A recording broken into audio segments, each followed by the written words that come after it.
এই সময় এই ঘটনা উদ্ধারের জন্য প্রথম থেকে আমাদের জেলা পুলিশ এবং জেলা গোয়েন্দা শাখার একাধিক টিম মাঠে কাজ করছে, অভিযান করছে।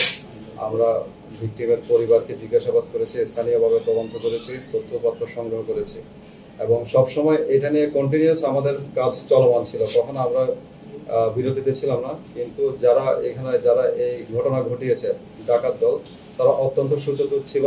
তারা সব সময় স্থান পরিবর্তন করছিল, তারা তাদের নাম্বারও পরিবর্তন করছিল। আমরা যখনই মাঠে থাকি তখন তারা খবর পেয়েছে। তারা এবং শুধুমাত্র তারা এই পটুয়াখালী জেলা না, তারা দেশের বিভিন্ন প্রত্যন্ত অঞ্চলে ছড়িয়ে পড়েছিল। তো আমরা আমাদের নিরলসভাবে একাধিক টিম মাঠে কাজ করার ফলে পরবর্তীতে আমরা 2 জন ডাকাতের অবস্থান শনাক্ত করতে সক্ষম হয়।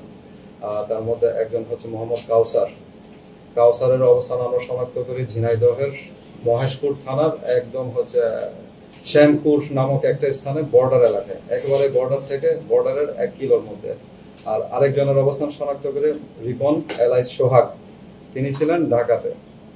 তো প্রথমে আমরা এখান থেকে রওনা দিয়ে আমাদের অভিযান শুরু হয় ঝিনাইদহে আমরা মহেশপুর থানায় গিয়েছিলাম। সেখান থেকে তারপর আমরা শ্যামপুরে তার অবস্থান শনাক্ত করে তাকে ধরার জন্য আমাদের আরো আগে কয়েকজনকে ধরতে হয়েছিল। পরবর্তীতে যেহেতু এটা বর্ডার এলাকা, আমাদের বিজিবিকে ইনফর্ম করে, বিজিবির সদস্যদের সহায়তা নিয়ে তাকে আমরা আটক করি। পরবর্তীতে তাকে আটক করে ঝিনাইদহ থেকে তারপর আমরা চলে আসি, আমাদের টিম চলে যায় ঢাকাতে। ঢাকা মেট্রোপলিটন এরিয়ার প্রথমে ছিল হচ্ছে মিরপুর থানা এলাকায় লোকেশন।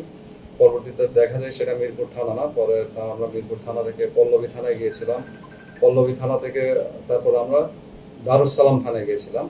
তো দারুসালাম থানার টেকনিক্যাল মোড়ে একটি বস্তিতে সে ভাড়া বাসায় থাকতো, হচ্ছে মোহাম্মদ শওকত আহমেদ রিপন এলাইস সোহাগ।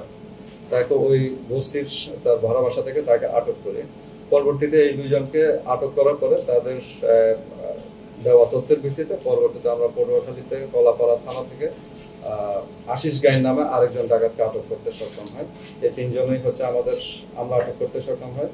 তাদের মধ্যে তাদের পুরো নাম হচ্ছে মোহাম্মদ কাউসার, তার পিতা হচ্ছে আবুল হোসেন হাওলাদার, তার লতাচাপালি ইউনিয়ন মহিপুর থানায় তার বাসা।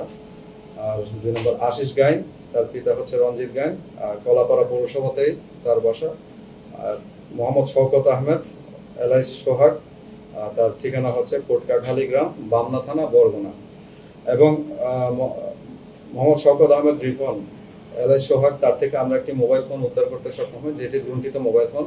বাদির বনের ব্যবহৃত একটি স্যামসাং গ্যালাক্সি A13 সিরিজের একটি মোবাইল সেট আমরা উদ্ধার করতে সক্ষম হয় এবং এটা আমাদের কনক্লুসিভ এভিডেন্স। একটা তারাই যে ডাকাতি করেছে, এই ফোনটাই হচ্ছে বাদির বনের কাছ থেকে লুণ্ঠিত হয়েছিল। এই ফোনটি রিপনের কাছ থেকে উদ্ধার করা হয়েছে।